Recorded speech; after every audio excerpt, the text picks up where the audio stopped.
Donc le CarPlay vient d'être installé dans ce BMW X2. On peut le voir ici. Le téléphone est là. Il est connecté à la voiture sans fil. Voilà. Je peux vous le prouver en appuyant sur Play. La musique se lance dans le véhicule. Voilà, donc je pose le téléphone, on va pas le toucher, c'est le but du CarPlay. Donc on peut utiliser en fait les commandes d'origine du véhicule, que ce soit la molette ici. Voilà, on peut naviguer entre les... parce que l'écran n'est pas tactile, hein. Donc on peut naviguer entre les différentes applications. On peut ici utiliser le bouton ici sur le volant. Voilà. Les boutons du volume sont toujours les mêmes, évidemment.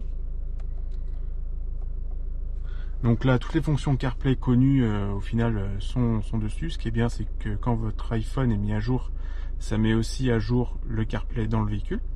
Donc c'est ça l'avantage. On peut aussi, bien sûr, toujours revenir sur l'affichage d'origine de BMW. Pour ça, en fait, il suffit de maintenir le bouton Back. Donc, je vais le maintenir, vous allez voir. Tac, voilà, on était sur la caméra. Donc voilà, là on est sur le menu principal de BMW, le menu classique. Et si on retient Back appuyé, on va revenir sur l'Apple CarPlay. Voilà.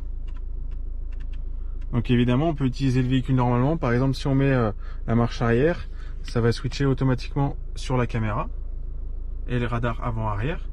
Et donc on va se remettre en marche avant. Tac, l'Apple CarPlay revient.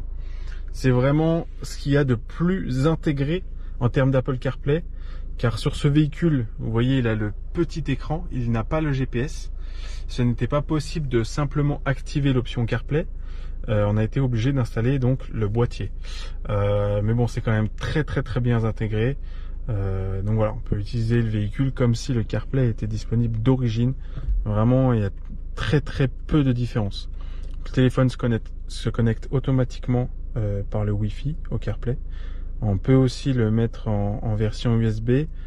Sur celui-là, on l'a pas installé parce que bon, ça marche très bien en Wi-Fi, donc on voit pas pourquoi on va s'embêter avec des câbles. Voilà, tout simplement.